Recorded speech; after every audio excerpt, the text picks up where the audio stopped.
Right, this one got pretty wild. My God, I went off on one.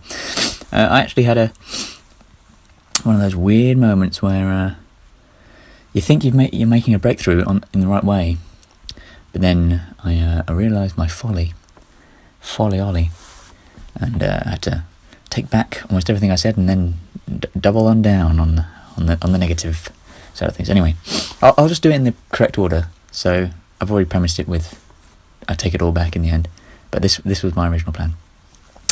Right, I'm going to try the resensitization method I talked about doing ages ago. I guess many people would refer to this as a detox, but I don't like the sound of that, and those people are usually wankers. When I first talked about it, I theorised why meditation retreats have the effect they do on people, and its potential link to retraining your reward system. Essentially, that's my plan.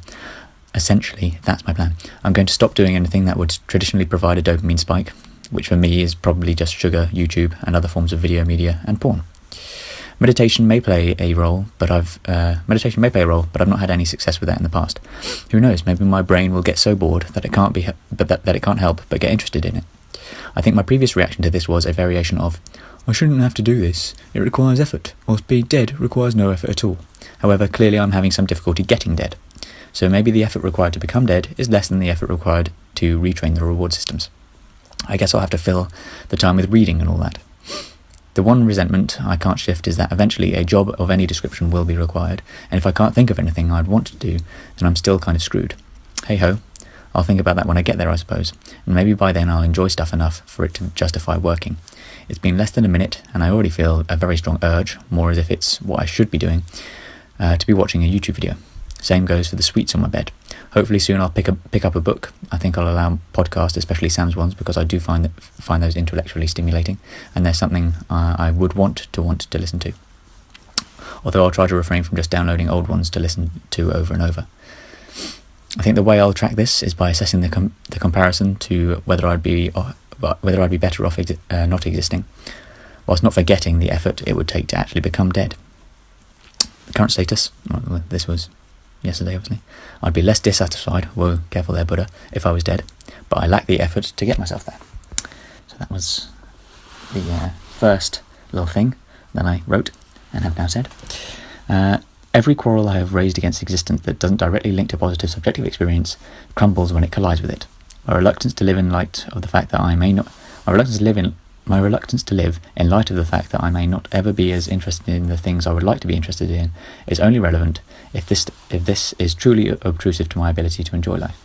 If enjoyment exists and this problem also exists, then enjoyment trumps the problem. Enjoyment is always the goal. Why would I want to enjoy coding, say, in order to feel a certain way? If that same feeling can be achieved from some other source, then there is no reason to value one source over the other, provided they are equally long-lasting and sustainable. In other words, the doubt that happiness/fulfillment/enjoyment are attainable and enjoyment aren't attainable unless certain goals are met, other than the enjoyment itself, is ill-founded. One is not in a position to say that enjoyment can never be achieved by certain means unless those particular means have been attempted. Well, no, that's false. Anyway, the means that I would suggest require attempting would be to reprogram the brain's reward system. Oh wow, well, you said that again.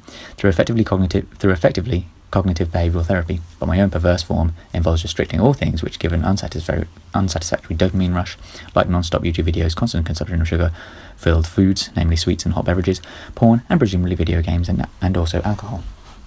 Of course, eventually all these things should be allowed in moderation, but I suspect complete abstinence from them is the necessary starting point. See, it starts to sound a little bit, is it new agey? Is that what the new age trend is? Going back to nature? I've already talked about why I hate that. Nature. Going back to nature, shall we go back to proto-bacteria? Start using our flagella. Anyway. That was being facetious, but the point is, in nature, depends how far back in nature you want to go. I mean, do you want to go back to the point where we're probably raping one another and God knows what other creatures, fighting with, probably, I think about all the crazy things we would have been doing in our past if we got the religious crazies doing things now. And even the non-religious people are pretty fucking crazy most of the time. Anyway, I get the feeling that one of the reasons YouTube is so detrimental to enjoyment is in part due to its, well, that's not true, but the way I used it is. or I use it is in part due to its ability to assume almost all agency in the selection of your media consumption. It's like hanging out with a friend but only ever doing what they suggest. Yeah, you're having fun, but every so often it'd be nice if you did something you suggested. If you did something you suggested. Get the emphasis rolling. I guess TV is a similar scenario, but YouTube is more so because the algorithm is better at guessing what you want. It's still hanging out with a friend, but their suggestions are always right. And obviously the idea that you're actually the agent in any scenario is just an illusion, but the sense that you are the agent is not. It's the feeling, it kind of is again, but never mind, let's not talk about that now. It's the feeling that we are making our own decision that I think we need. And this feeling isn't actually lost even in knowing its illusory nature. Every now and again, we need to open YouTube in order to search for a video we think we want to watch, rather than just check our subscription box, or even worse, browse the suggested page. Like was mentioned in Sam's second podcast with Joseph Goldstein, there are scenarios of wanting to want. They ultimately conclude that wanting is not a desirable state, but wanting is certainly superior to wanting to want. Well, they didn't. I've said that. I don't think they did. And so too is wanting to want.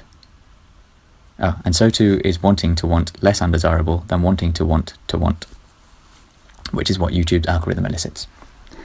Oh, that was a nice and clear little statement there. I put out there into the world. Oh, the internet will be glad that one's on it. After refraining from my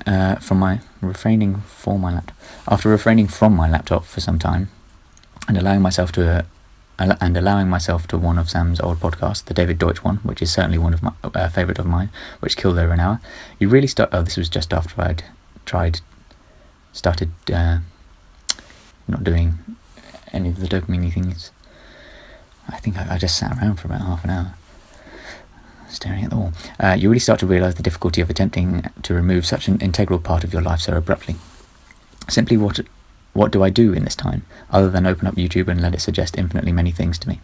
I suppose I could read, but I don't yet crave that enough for it to kill a sufficient amount of time. And who's to say I won't eventually end up in the exact same position I currently find myself in with YouTube, with books? I don't think that's likely, but anyway. I suppose I could meditate, but that might seem strange to those around me. It would have the advantage of being practicable in all environments I could find myself in. The TV is on downstairs, but I fear that really would be jumping out of the jaws of one beast and into another. Meditation or reading, I guess. There is a definite sense that, I've earned a little time on YouTube, or one strawberry pencil, or a decaf coffee without even any sugar, and everything should be fine in moderation. But I think this route would impede the kind of overhaul of my reward system that I am seeking. I wonder how long it... See, I did quite a few of these. This was because I was just so bored that I went on a little rampage, and then I eventually had some realizations. Anyway, the logic that I believe to be associated with Buddhism certainly does speak to me. The idea that true happiness exists in something that you will one day possess really does seem illogical. Take a mansion, for example. Many people want one and believe that when they have it, they surely won't be able to want anything else, and thus will be happy. And I think this actually does acknowledge a truth, but then misinterprets it. The goal is to not be in a state of wanting. So they acknowledge that. But the belief that by achieving their existing goals will somehow be the end of all goals is rather optimistic. There will always be more things that one can want, and it is our nature for us to want them. Now I really am starting to go all Buddha-y. So Buddha-y, like buttery. Can't believe it's not Buddha. Also, what is their plan leading up to that moment? Do they intend to live a life of misery that will eventually be reconciled by the promise of eventual happiness? So yeah. The idea that, you'll be happy when you get something, it's kind of stupid. Well, I guess if you can enjoy the journey somehow, then fine. But most people don't seem to realise that. Oh, I don't know. Maybe they do enjoy the journey. I don't know. I'm an idiot. Hey, leave me alone. Given everything I have just written, what is curious is my oversight of my oversight of the relevance of my recent time in Greece. That week-long holiday and the 2-week holiday not long before it in Cornwall seemingly met all the criteria I am outlining for reprogramming the reward system. Perhaps with the exception of sugar, but I've taken hiatuses from that before to no effect, and yet neither of them serve to make any difference. Actually, come to think of it, I hardly had any sugar whilst in Cornwall either. I really am back at square one now. I can take this two ways, I suppose. I can double down on my notion that suicide really is the best option, and then either make the final leap, or continue existing for the sake of existing at the cost of my own sanity. Or I can try out this meditation bullshit and see whether it really is possible to alter one's mental state through introspection. I'm not lying when I say in many ways, the former sounds more appetizing. Also, I still feel I can't quite reconcile the fact that I don't want to simply be happy in the way that French monk, what was his name, Mathieu Ricard, French monk who is supposedly the happiest man in the world, is happy. In that respect, I still want conventional happiness, which most people believe belongs to intelligent, hard-working people striving to make a difference in the world through innovation or the like, even though I believe I understand its impermanence. So yeah, I'm a walking contradiction. Emphasis on the dick, and not bigging up the size of my penis or anything, but I mean, I'm saying I am a penis. Right, consider my want to read.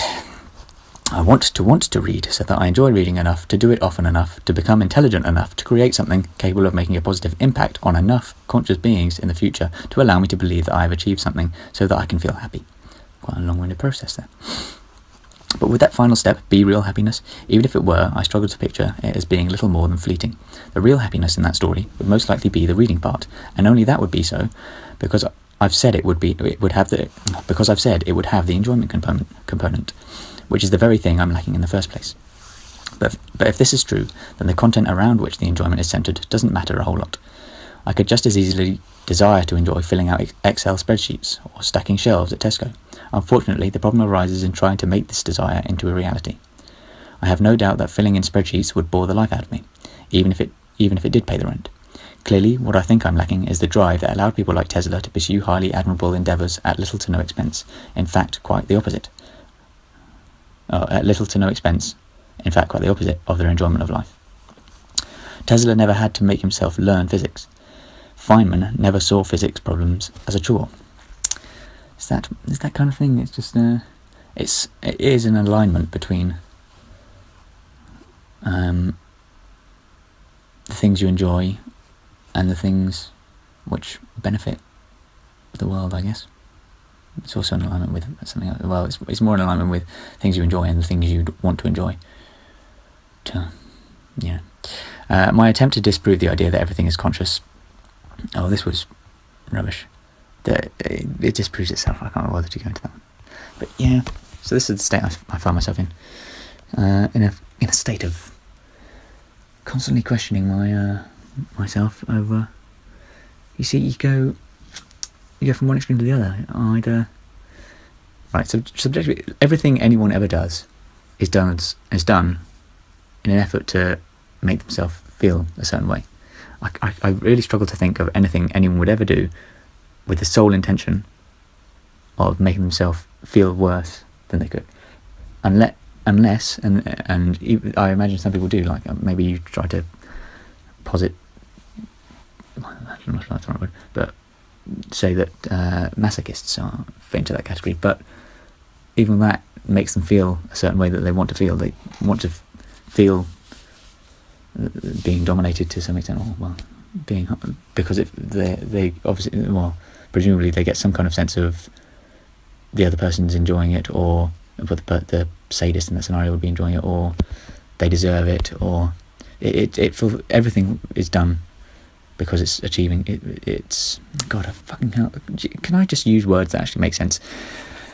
It makes them feel a certain way, and if everything's done to make yourself feel a certain way, then surely your purpose in life is everything you believe you're doing for whatever reason. So let's say you want to become a doctor because you want to help people. Well, really, you're only doing that for yourself. Yes, you will be helping other people because they'll be feeling better and thanking you for it. But you're doing it so that you can know that you've done it and then feel good for having done it. But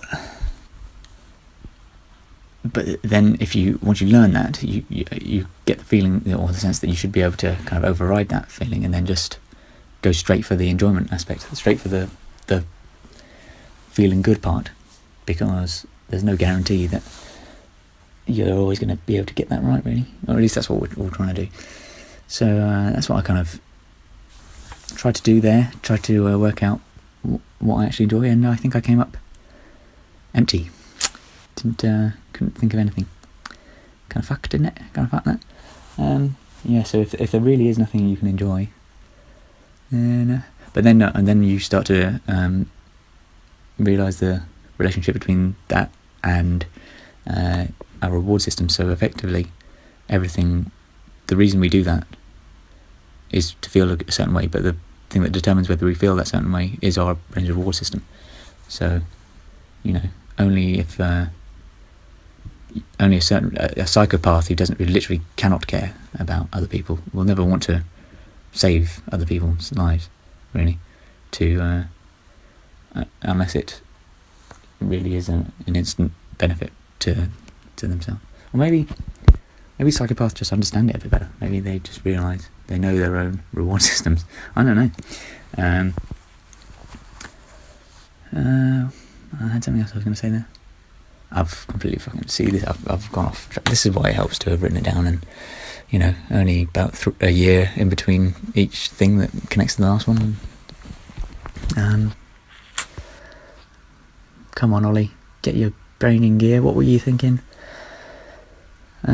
Subjective experience is everything, blah blah blah. Saying the thing I hate most. It begins with BPP.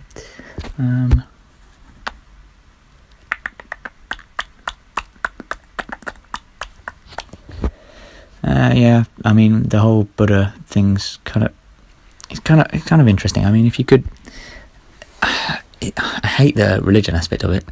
The fact that you have to start.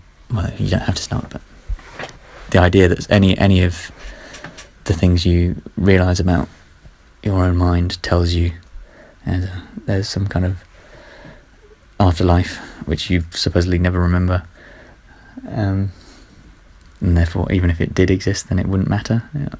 I don't understand what the whole point of that is. Anyway, well, actually they think it's reincarnation, but if you can't remember your last life, then who gives a shit? It's exactly the same as being dead, isn't it? If there's nothing that gets carried over. Oh, come on, what was I going to fucking say? It was something about the whole people doing things for themselves. So yeah, you do it for yourself ultimately, and then once you realise you're doing that. No, well, I don't think it actually does cancel out the reason you're doing it. So if a doctor really does get pleasure from, the better example is someone who gives money to charity, or just acts charitably by helping out other people, then I argue, and I think most people wouldn't, but I think if you thought about it, you'd agree that ultimately you are doing it to make yourself feel a certain way, but it doesn't change the fact that you're also making other people feel a certain way. Oh, that's what it was. Yes, you can also one of the ways you can make yourself feel a certain way that you might want to feel is by making other people feel a certain way that you think they would want to feel, and that's essentially kind of, for the most part, what a good morality is. It's like Sam says, avoiding the worst misery for everyone, really, and working on yourself is one way you can do it, and if you can work on yourself and other people at the same time, then you're just having a bigger impact. If you can do it for the entire universe, then well done you.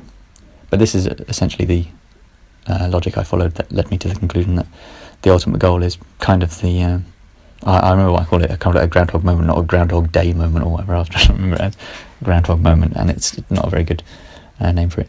But the kind of machine that you see, the Simple Ricks, how they extract the Simple Ricks juice from that special Rick, the first one who was remembering a memory of him with his daughter. But essentially we'd have an entire universe full of systems just running this one moment. It's hard. You can't even know what it is. It might be a memory. It might be something we can't even comprehend. Just a pure feeling. Maybe it's like in the same way that memory would manifest itself in us to make us feel good, would be a kind of dopamine, a rush of dopamine and serotonin and norepinephrine and all that. It might just be like some kind of system that gets a special injection of, it doesn't even need to be a thing. It could just be a fucking one binary digit. Apparently maybe ones feel better than zeros. I don't fucking know. Maybe one byte is the best possible byte of information. That I don't know how we don't really know how we're going to implement reward systems in thingy. How do we make them actually feel good? It's an interesting problem. There we go. Let's just fucking end it like that. Bye now. Is it bye now? Yeah, it's bye now.